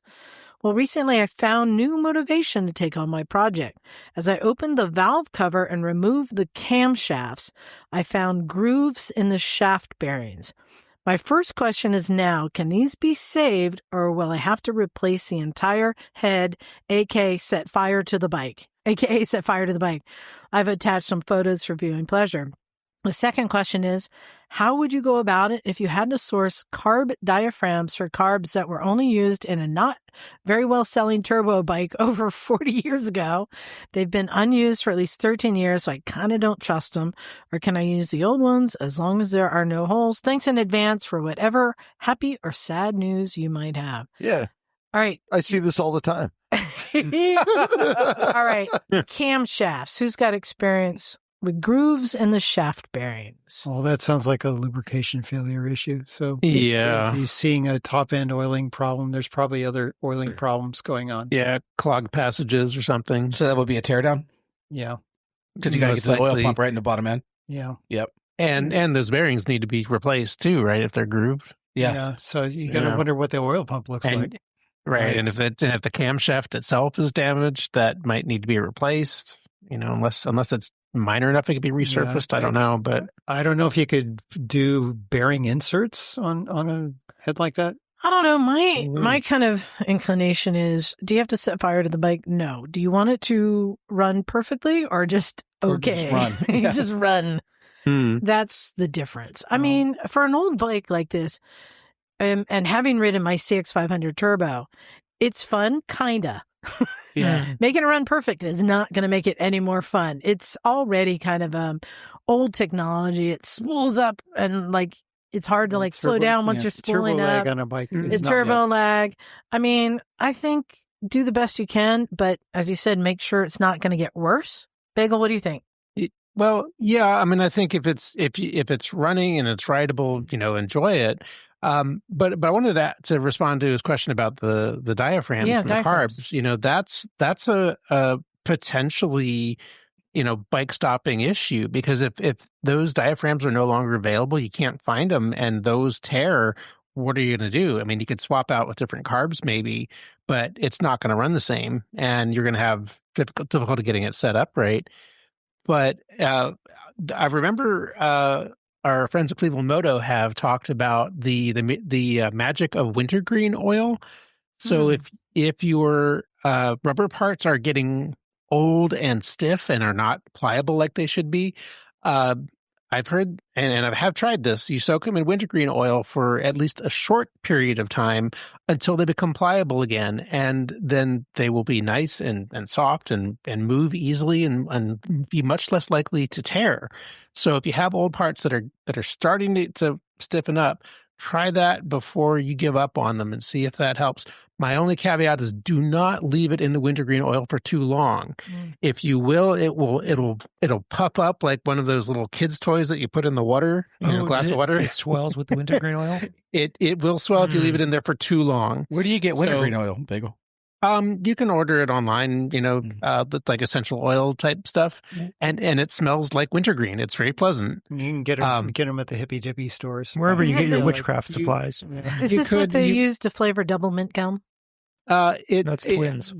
There is a type of wintergreen oil that I'm sure that is used. I don't know if you'd want to use like just industrial wintergreen for that, but it is available in larger bottles for this kind of stuff. But it's worth a shot for hard to find rubber parts that you don't want to give up on yet. The last thing I would say is every vehicle in the world has some sort of group or a page or a some forum somewhere. message board or a something. And I recall when I don't remember what bike it was, but it might have been like an old KZ750 or something I was restoring one day, and I couldn't find diaphragms, but I found somebody on eBay who was molding their own and selling them. Yeah. Wow. Because it's not that hard to pop it off and if you got the equipment, yeah. So, but they weren't selling out of a catalog. You couldn't buy it, but you had to like find this guy who made this thing. And so diaphragms are not that hard. As a throwback to an older episode, there was an interview or a comment with somebody that you met at Vintage Days that was 3D printing. Yeah. 3D printing squishy, flexible things. Mm-hmm. It wasn't rubber though, was it? It was more plastic. Was it? No, he was doing rubber too. Well, absolutely. So maybe there's other options out there with additive manufacturing. It's possible, yeah. Well, he would need. You could 3D print the template for it. Right. Well, he would need one of the ones if it had a hole in it. But that's the thing. There are people who can make these things. Mm-hmm. But really, you could. There's no reason you can't make a mold, a cast, out of what one you have. You could and cast it, right? Sure. The tricky part there is that if it's old and it's shrunk a little bit over time, then the mold that you're making is not going to be necessarily the right size, and there could be air gaps, and it's possible to do something like that. I'm just saying it's not the end. There are people who do things like this, and it's possible if you want to take a shot at it. Casting or making a rubber diaphragm is not the hardest thing in the world. Yeah, it is feasible. Could you make it from sheet rubber and then thermoform it on some kind of a form? Rubber's famously difficult to thermoform. Yeah. No, I think just... Or you get uncured rubber and then cure it on the form. Yeah, there's lots of options out there if you want to do a little cottage industrial. You just got to figure out if the juice is worth the squeeze on some of these old bikes. I don't recommend it, but I have used some gasket maker and just finger smeared it over a crack before. Yeah. And so maybe the other approach would be to see if you could find similar replacement carburetors that could. Yeah, although you might be back in the same problem if you get them on eBay. Yeah, but you probably find electrons that might work or something like that. Somebody's screaming at their radio right now with the answer to this question. My best advice: find a message board or a group, a social media group. They're the ones who've already solved these problems, and they're keeping these bikes on the road. So. Best of luck. Don't torch it. There are resources. You just got to find them. Let's see, Neil, you have one there? I do. So this is from our friend Peter Larson in Minnesota. Minnesota. Oh, yeah. Hey, y'all, this is Peter Larson from Mora, Minnesota. I love that I found your podcast a few years ago, right after I started riding, and it's been exactly the kind of motorcycle people I want to listen to. Why do I want Swedish meatballs on the side? You betcha. Oh, yeah, sure. You betcha. You betcha. Great mix of motorcycle lore, culture, and technology that I look forward to learning every week. The title of your podcast makes me think of an annual ride I take. It includes, I'm doing too much sweet. Sorry. It includes a retired math teacher on his BMW R11 RT, a recently retired custodian from our school on his 1972 Sportster, and me, a 34-year-old current science teacher on a 2008 Triumph T100. Quite the variety of bikes and people. We're misfits, but we get along and have a great ride together every year. Motorcycles bring cool people together, and that's what I love about your podcast. Hear, hear. Yep. We are cool people. Cool. Yes. Speaking about the T100, it's due for a valve clearance check and adjust, 12,000 miles. The nearest dealership, 60 miles away, ballparked $1,500 for parts and labor for the 12,000-mile service.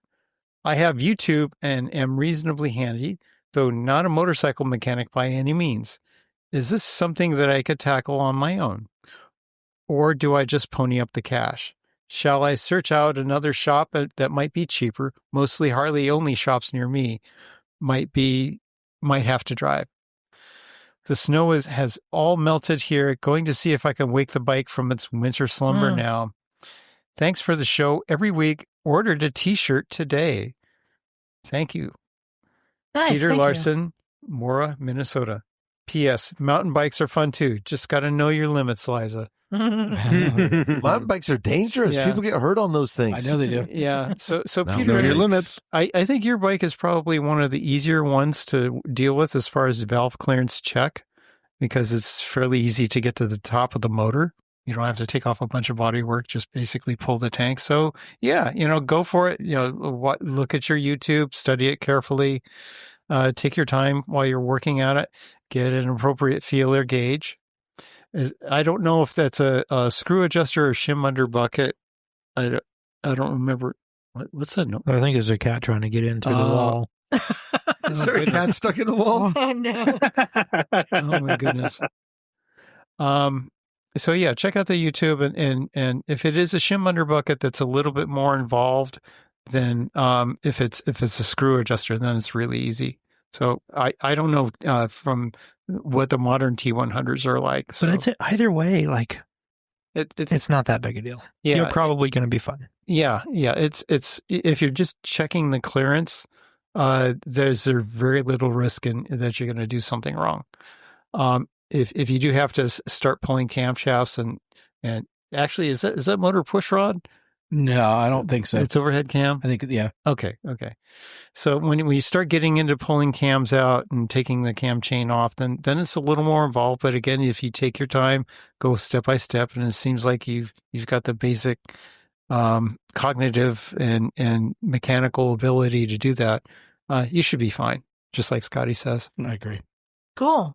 Well, we got one more, and I saved the best for last. This one is good. While Bagel's reading this, I'm going to pass it around because there's pictures that came with it. All right. You want to go ahead, Bagel? All right. I have an email here from Callus Mitchell titled, "Thank you for the inspiration. I took my first long distance tour." Yay! Love to hear it, Kyle. Awesome.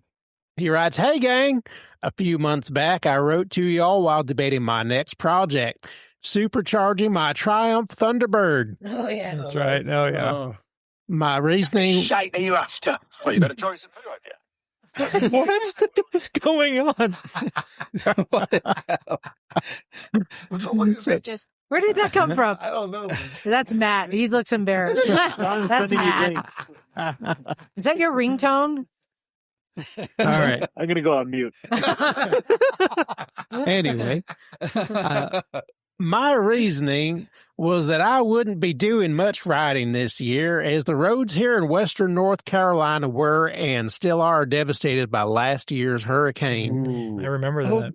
Ultimately, I decided to put that project on hold based on just one simple comment from Bagel, who reminded me that I could always just go explore somewhere else.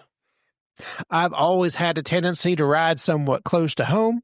There's an unmistakable comfort knowing that your garage is just a quick tow away in case of any problems. But I don't know how many times I've listened to your podcast and found myself completely enthralled by stories from your crew and many guests who have thrown a leg over the bike for cross-country or international tours.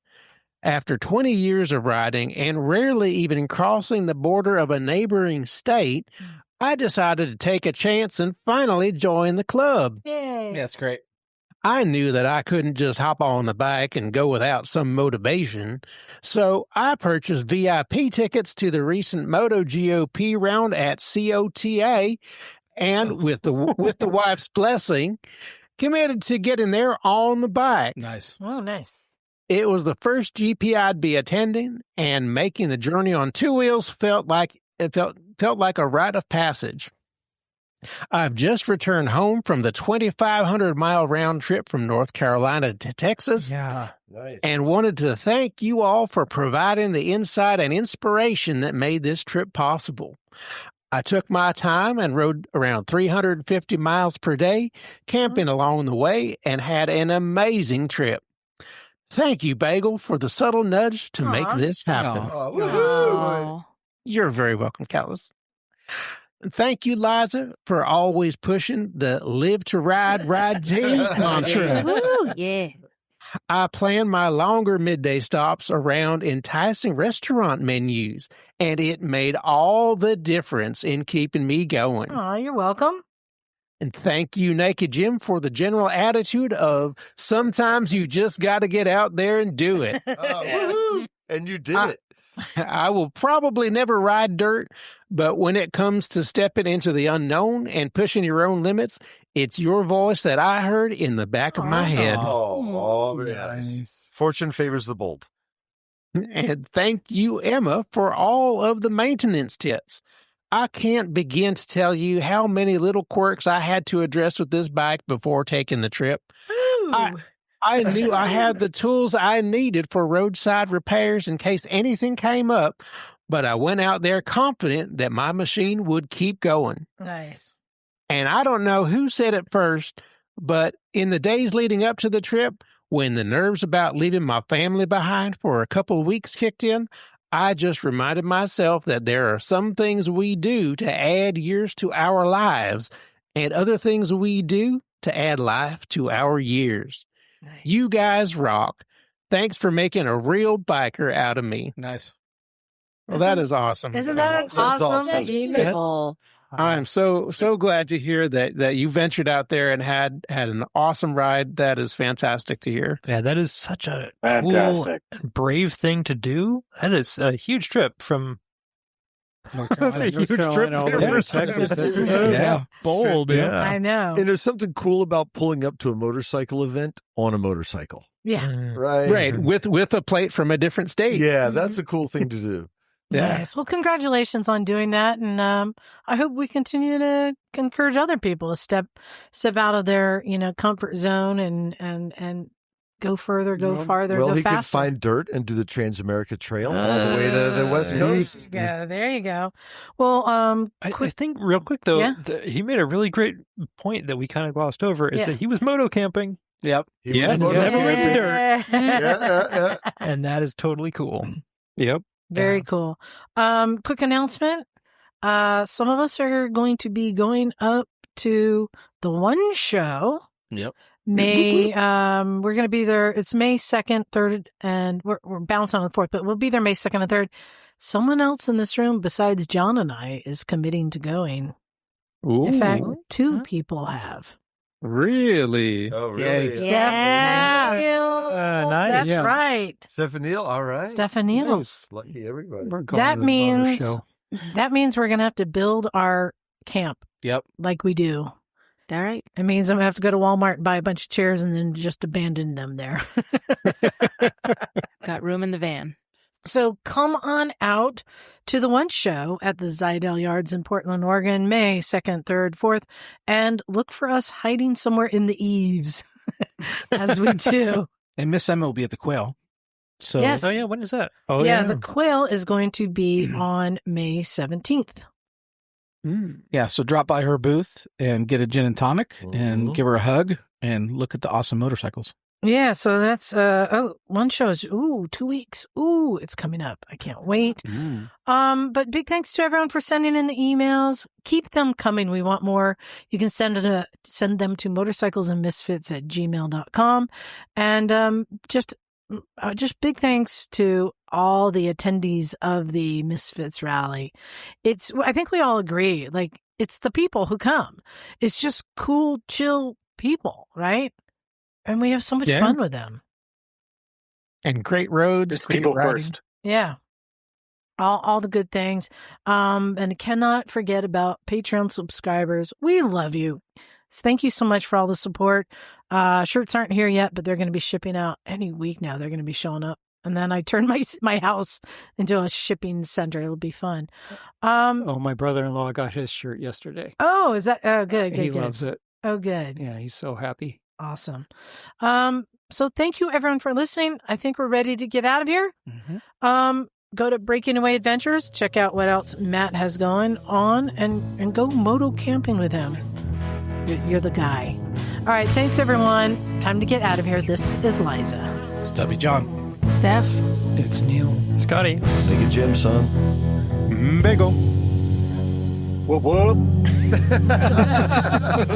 And we are out of here. Cool.